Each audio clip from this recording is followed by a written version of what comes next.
Holy shit. What's good, y'all? Your homie Jay Greene back right now with my review for John Wick Chapter 4.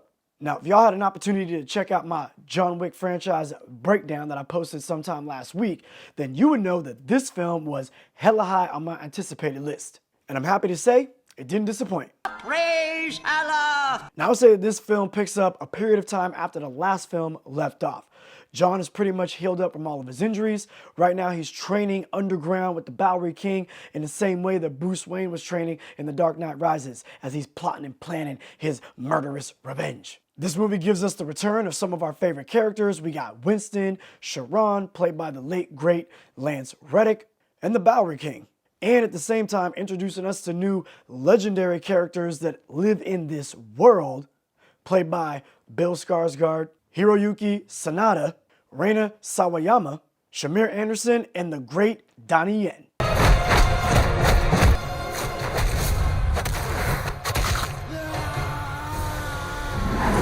Fatality. One thing that this movie does great is builds out the new characters super smooth and develops a connection to the returning characters that we've been watching over the previous 3 films. And even though this movie is bringing the returning characters and all these new characters and building them all up, it still manages to give a great conclusion, meaningful conclusion to all of these different characters and this whole entire situation that we've been watching over 8 years. This movie gives us a John Wick that's not only facing the high table, but a man that's also faced with his consequences to his actions and how that affects the people in this world that he would call friends. In true John Wick fashion, this movie also cranks that action to 12. The headshots are on point, and the direction is still fresh and creative as well. There are some pretty legit overhead, as if you're looking down into a maze or a floor plan, one take type tracking shots as John Wick is like going from room to room throughout this building, just handling business, taking fools out one by one. It's so fucking legit. Dope as fuck. You gotta see it. And when it comes to the actual fights in this movie, it feels like some of the hardest hitting fights that I've seen and felt coming off of the screen since I saw Raid Redemption and Raid 2. Loved it. Plus, the movie also shows us in the way that John Wick is moving and fighting that he himself is probably feeling the effects of what he's already been through in the previous 3 films. He's still kicking ass with the best of them. Don't get it twisted. But like I said, I like it when my movies have a touch of verisimilitude. And so by seeing him hurt, winded, sometimes needing help from others, or even lose a fight from time to time, that gave me something to root for throughout the film. And I love that aspect to a hero in an action film, because it makes them more real, relatable. Now I would say that these John Wick films have pretty much maintained some modern cinema vibes, meaning that because these movies are primarily based in the city, it really just feels like an action movie in the city.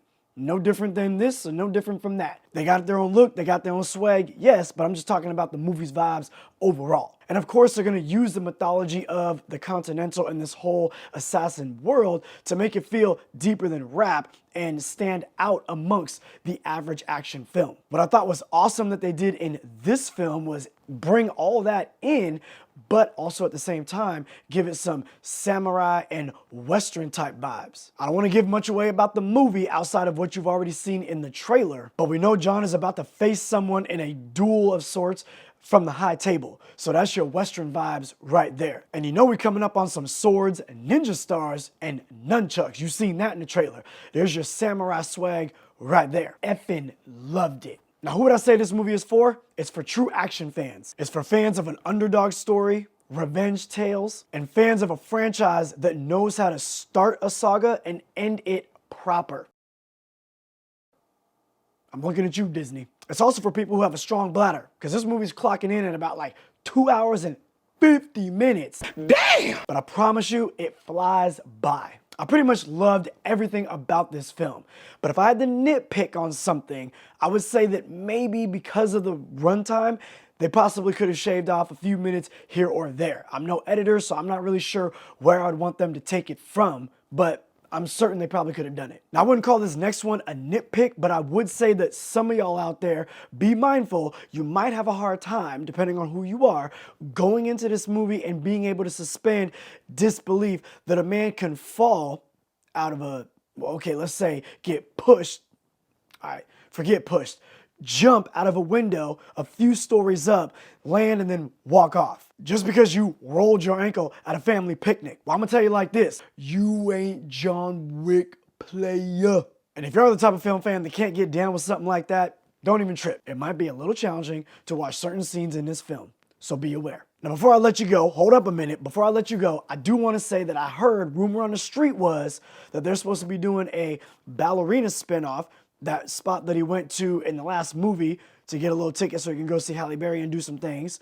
And they might be doing a Continental spinoff, obviously based on the different hotels all around the world that focus on housing and supporting assassins' needs. However, in this movie and all of the previous installments, they never focus on those potential opportunities in the film that you're watching at that time. Which is amazing in a franchise of this size that they wouldn't try to put a trailer for a possible upcoming project in that very film. It's evident that the team that put these movies together knew that if they focused on making the best movie at this moment in time that they possibly could, every time, without worrying about what's to come, then they could probably create something truly special. And they did. This is an awesome franchise and an amazing experience in a theater. Y'all need to get your tickets and go see John Wick Chapter 4 ASAP Rocky if you ain't done it already. And if you have, I want to know what you thought, so you know what to do. Comment below, let's chop it up. Yo, your homie Jay Greene, I'm out. And it's also for fans of a franchise that knows how to start a saga, follow it through, develop it, create it, deepen the mythology of it, make it so awesome and entertaining every installment, and end it proper. I'm looking at you, Disney.